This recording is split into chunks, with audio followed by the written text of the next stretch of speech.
ओम नमः शिवाय। दोस्तों, क्या आपने कभी यह सुना है कि रावण की पत्नी मंदोदरी का पहला विवाह रावण से नहीं हुआ था और किसी और के साथ हुआ था? क्या आपने कभी यह सोचा है कि एक अत्यंत धर्मपरायण तपस्विनी और विदुषी स्त्री जो लंका की रानी बनी, उसके जीवन में पहले कोई और पुरुष भी आया था? शास्त्रों के अनुसार मंदोदरी का विवाह रावण से पहले किससे हुआ था? दोस्तों, इसी संबंध में आज हम आपको एक पूर्ण और प्रामाणिक कथा सुनाएंगे। आपने रावण की पत्नी मंदोदरी का नाम जरूर सुना होगा। मंदोदरी एक महान धर्मनिष्ठा और विवेकवान स्त्री के रूप में प्रसिद्ध है। लेकिन कई लोग यह प्रश्न करते हैं, क्या रावण से पहले मंदोदरी का विवाह किसी और पुरुष से हुआ था? क्या शास्त्रों में इसका कोई प्रमाण मिलता है या नहीं, या फिर यह मात्र लोक कथाओं की कल्पना है? दोस्तों, आज हम इसी विषय को गहराई से समझेंगे, शास्त्रों के प्रमाणों, लोक कथाओं और आध्यात्मिक दृष्टिकोणों से, और साथ ही मंदोदरी से जुड़ी हर महत्वपूर्ण कथा का हम विस्तृत वर्णन करेंगे। मंदोदरी केवल रावण की पत्नी ही नहीं थी, वह त्रैलोक्य में प्रसिद्ध एक धर्मपरायण, बुद्धिमती और सती स्त्री थी। दोस्तों, रामायण और अन्य ग्रंथों में उसका उल्लेख एक ऐसी नारी के रूप में हुआ है जो समय आने पर पति को धर्म का मार्ग दिखाने से भी नहीं पीछे हटती थी। ब्रह्मांड पुराण, शिव पुराण और पद्म पुराण के अनुसार मंदोदरी मैदानों और अप्सरा हेमा की पुत्री थी। मैदानों स्वर्ग के महान शिल्पकार थे और उन्होंने अनेक दिव्य भवनों का निर्माण किया था, जिसमें लंका भी एक थी। अप्सरा हेमा स्वर्ग की एक सौंदर्यवती और तेजस्विनी अप्सरा थी, इसलिए मंदोदरी के रूप में अप्सरा और दानव के गुणों का संयोजन था।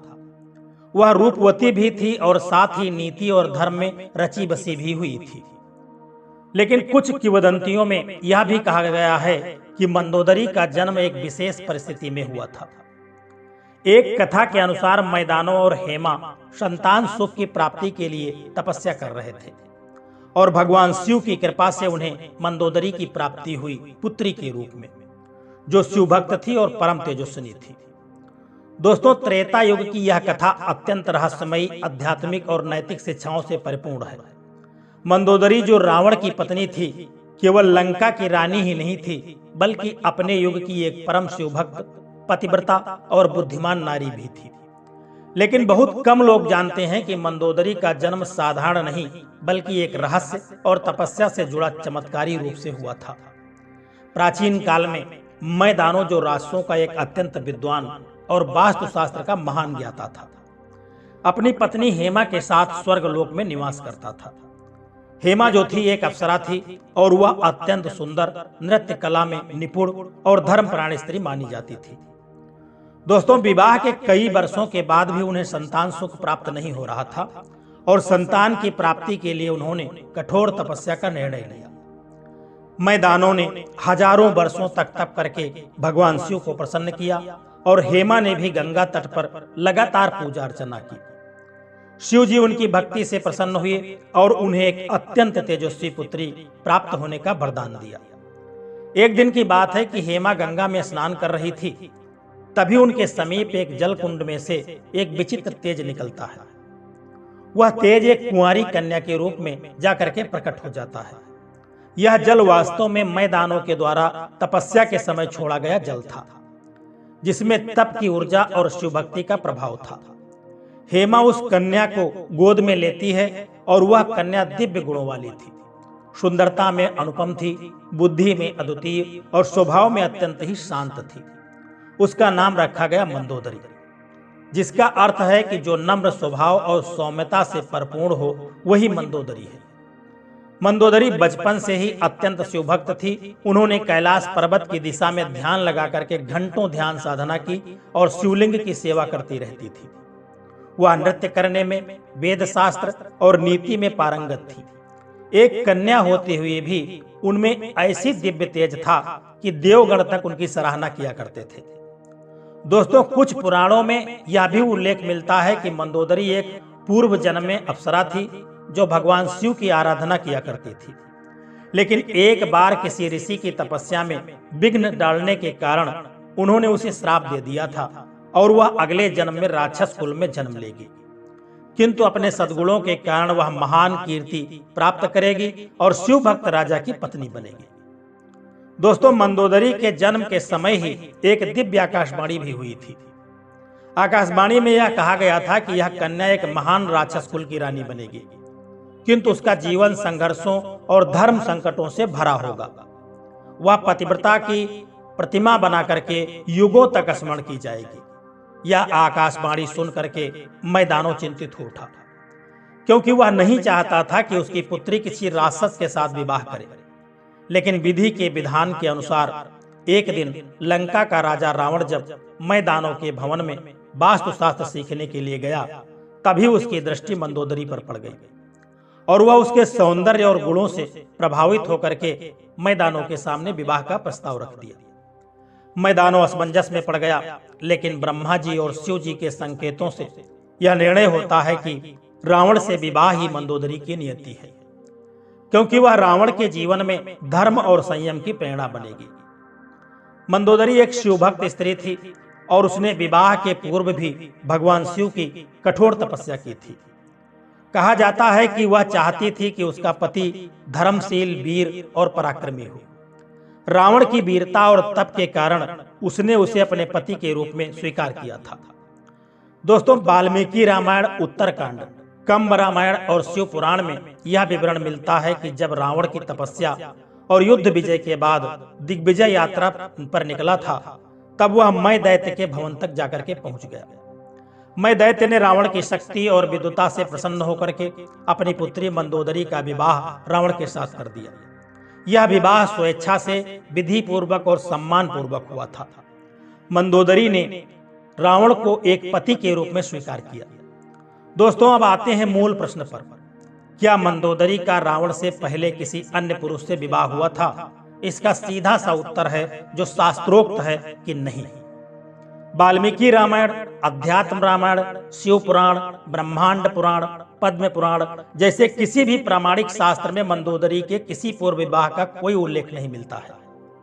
कुछ क्षेत्रों में मौखिक परंपरा के रूप में यह कथाएं मिलती हैं कि मंदोदरी का विवाह रावण से पहले किसी तपस्वी, असुर या फिर एक श्रापित गंधर्व से हुआ था। कुछ पौराणिक कहानियां यह भी कहती हैं कि मंदोदरी एक बार गंधर्व रूपी शिवभक्त के प्रेम में थी, लेकिन वह ब्रह्मा हत्या के दोष से श्रापित था। परंतु यह कथा शास्त्रों में नहीं मिलती है और इसे लोक कथा माना जाता है। दोस्तों, मंदोदरी रावण की पत्नी होने के साथ साथ मेघनाथ, इंद्रजीत की माता भी थी। मेघनाथ परम शक्तिशाली योद्धा था, जिसे देवता भी पराजित नहीं कर पाए थे। उसका नाम इंद्रजीत इसलिए पड़ा क्योंकि उसने इंद्र को पराजित किया था। मंदोदरी ने अपने पुत्र को धर्म और मर्यादा का पालन करने की पूर्ण शिक्षा दी थी, लेकिन रावण के प्रभाव में आकर के वह राम के विरुद्ध युद्ध में सम्मिलित हुआ। जब रावण सीता माता का हरण करके लंका को ले गया था, तब मंदोदरी ने रावण को बार बार समझाया था कि यह काम अधर्म का है। मंदोदरी की बात को सुनकर के रावण जो था वह उसकी बात नहीं माना। हे स्वामी, आपने संसार को जीत लिया है, किंतु यदि आप पराई स्त्री पर दृष्टि रखेंगे तो आपके सारे पुण्य नष्ट हो जाएंगे। माता सीता को सम्मान के साथ प्रभु श्री राम को लौटा दो, अन्यथा इस लंका का सर्वनाश हो जाएगा। परंतु रावण ने उसकी बात किसी भी कीमत पर नहीं मानी। मंदोदरी ने तब भी हार नहीं मानी और कई बार विभीषण के साथ मिलकर के रावण को समझाया, लेकिन रावण कभी नहीं समझा। राम के द्वारा रावण वध के बाद जब मंदोदरी रणभूमि में आती है, तो वह रावण के शव को देख करके विलाप करती हुई कहती है, जिसने त्रिलोक को जीत लिया वह आज मृत्यु को प्राप्त हुआ।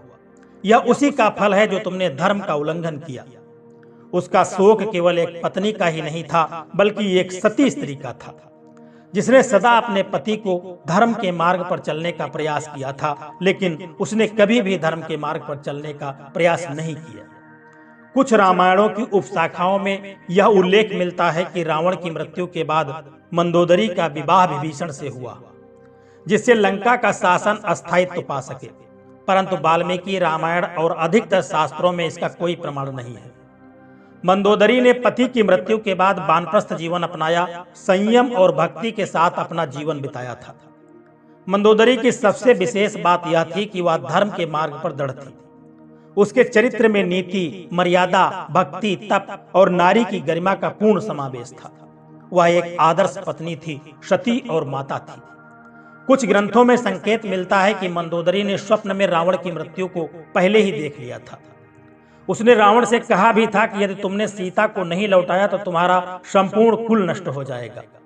यह उसकी दूरदृष्टि और आध्यात्मिक शक्ति को दर्शाता है।